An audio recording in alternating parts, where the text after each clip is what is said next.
भजन, प्रवचन और धर्म कर्म से संबंधित वीडियो को प्राप्त करने के लिए हमारे चैनल मनोज कृष्ण जी को सब्सक्राइब करें और घंटे के निशान को दबा दें। धन्यवाद। आप सभी को मनोज कृष्ण जी का सादर प्रणाम, नमस्कार। आपका हमारे चैनल में स्वागत है। आज मैं आप लोगों को बताऊंगा जितिया व्रत के बारे में, जिसे जीवित पुत्री का व्रत भी के नाम से भी जाना जाता है। यह व्रत 2020 में कब है? दरअसल जितिया का व्रत माताएं बहनें अपने पुत्र की लंबी उम्र और वंश की वृद्धि के लिए रखती है। यह व्रत आश्विन माह के कृष्ण पक्ष की अष्टमी तिथि को रखा जाता है। इस व्रत को रखने वाली माताओं को कभी भी अपने मृत संतानों की मुंह देखना नहीं पड़ता है। ऐसे इस व्रत की महिमा बतलाई जाती है। यह व्रत झारखंड, बिहार, बंगाल और उत्तर प्रदेश के कई हिस्सों में बड़ी लोकप्रियता के साथ मनाया जाता है। तो वीडियो को अंत तक देखें और चैनल को सब्सक्राइब नहीं किया है तो कर दें। तो चलिए आज इस वीडियो को हम बताएंगे कि वर्ष 2020 में जितिया का व्रत किस दिन रखा जाएगा, व्रत का शुभ मुहूर्त क्या होगा, अष्टमी तिथि कब प्रारंभ और समाप्त होगी और व्रतधारी महिलाएं नहाय खाए का नियम किस दिन करेंगी। साथ ही जानेंगे जितिया व्रत की संपूर्ण पूजा विधि और व्रत का पालन करने का क्या नियम है। नहाय खाए के दिन व्रतधारी महिलाएं क्या खाना चाहिए, इस पर भी हम चर्चा करेंगे। अगर आप हमारे इस वीडियो को अंत तक देखेंगे तो जितिया व्रत की संपूर्ण जानकारी आप लोगों को मिल जाएगी। और अगर इसी तरह की अन्य वीडियो आप लोग हमारे चैनल में देखना चाहते हैं तो कमेंट कर हमें बताएं।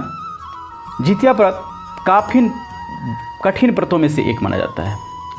यह व्रत छठ व्रत की तरह ही 3 दिन रखा जाने वाला कठोर व्रत माना जाता है। यह व्रत निर्जला रहकर किया जाता है, जिसके कारण इसकी महिमा स्वतः ही बढ़ जाती है।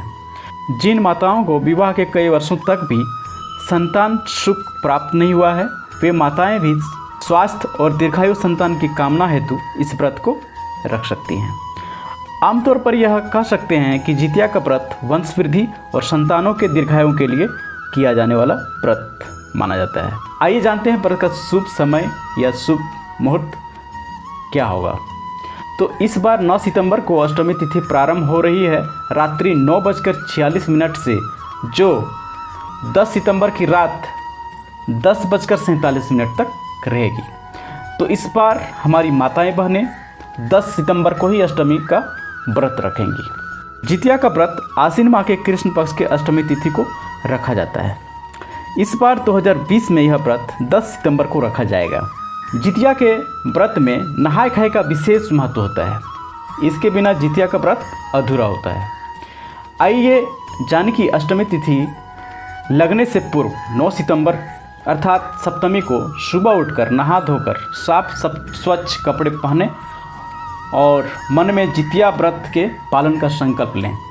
उसके बाद मड़वा की रोटी, नौनी का साग और झींगी और कांदा की सब्जी बनाकर हमारी माताएं महिलाएं को खाना चाहिए। और इस तरह सप्तमी तिथि को ही माताएं बहनें नहाय खाए का नियम कर लें। अष्टमी तिथि लगने से पहले तक आप सात्विक भोजन ले सकती हैं। और अष्टमी तिथि लगने के पहले अगर आप सर्गी करना चाहते हैं तो आप फल, दूध, दही या शरबत पीकर सर्गी कर सकते हैं। इसे हम बोलचाल की भाषा में अंगठन भी कहा जाता है। तो अष्टमी तिथि के पूर्व सप्तमी से ही जितिया का व्रत शुरू हो जाता है। इस दिन महिलाएं हो सके तो गंगा स्नान करके या निकट के किसी पवित्र जलाशय में स्नान करके साफ स्वच्छ कपड़े पहनकर धूप दीप दिखाकर मन में व्रत का संकल्प लें। मड़वा की रोटी, झींगी और कांदा की सब्जी और नौनी का साग खाकर इस व्रत को धारण करना चाहिए। ऐसी लोक परंपराएं रही है। अनेक क्षेत्रों में माताएं और बहनें नहाय खाए के दिन अर्थात सप्तमी के दिन सरसों का तेल, हल्दी और झींगी का पत्ता उसमें दतवन रखकर जलाशयों में जहाँ स्नान करने जाती है, जलाशयों या नदी में या गंगा घाटों में, वे अपने पितरों को आह्वान करती है और उन्हें झींगे का पत्ता में सरसों का तेल, हल्दी और दतवन का दान करके घर आती हैं और सप्तमी की तिथि से ही वे अपने पितरों की पूजा आराधना शुरू कर देती हैं। अष्टमी के दिन नहा धोकर साफ स्वच्छ कपड़े पहनकर पूरा दिन निर्जला व्रत का पालन करना चाहिए और अष्टमी तिथि के दिन प्रदोष काल में जीमूत वाहन की पूजा करनी चाहिए। तो इसके लिए कुश से निर्मित जीमूत वाहन की प्रतिमा बनाकर घर पर विधिवत धूप, दीप, फल, फूल, मेवा इत्यादि से पूजा अर्चना करना चाहिए भगवान जीमूत वाहन की। और जीमूत वाहन की पूजा के साथ साथ चील और सियारन की भी पूजा इस दिन की जाती है प्रदोष काल में।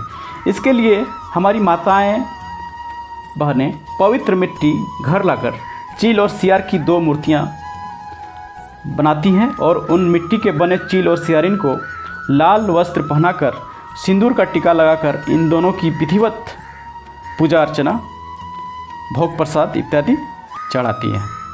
इसके बाद अष्टमी के दिन पूजा पाठ हो जाने के बाद जितिया व्रत की कथा भी सुननी चाहिए। आप सभी को हमारे डिस्क्रिप्शन बॉक्स में जितिया व्रत का संपूर्ण कथा का वीडियो मिल जाएगा। आप वहां जाकर लिंक पर क्लिक करके जितिया की संपूर्ण कथा सुन सकते हैं। इसके बाद आरती करनी चाहिए हमारी माताओं बहनों को और अष्टमी के बाद नवमी की तिथि पड़ने पर अगले दिन सूर्योदय के बाद अर्थात 11 सितंबर को दोपहर 12 बजे से पहले व्रत का पारण कर लेना चाहिए। किसी भी व्रत का पारण करने की एक निश्चित समय होता है, उस समय के रहते ही पारण कर लेना चाहिए, तभी उस व्रत का संपूर्ण फल आप लोग को मिलता है। तो आशा है हमारी सभी माताओं और बहनों को हमारी यह वीडियो अच्छी लगी होगी। तो वीडियो को लाइक और शेयर कर दें और चैनल को जल्दी से सब्सक्राइब कर दें। धन्यवाद। जय सिया राम।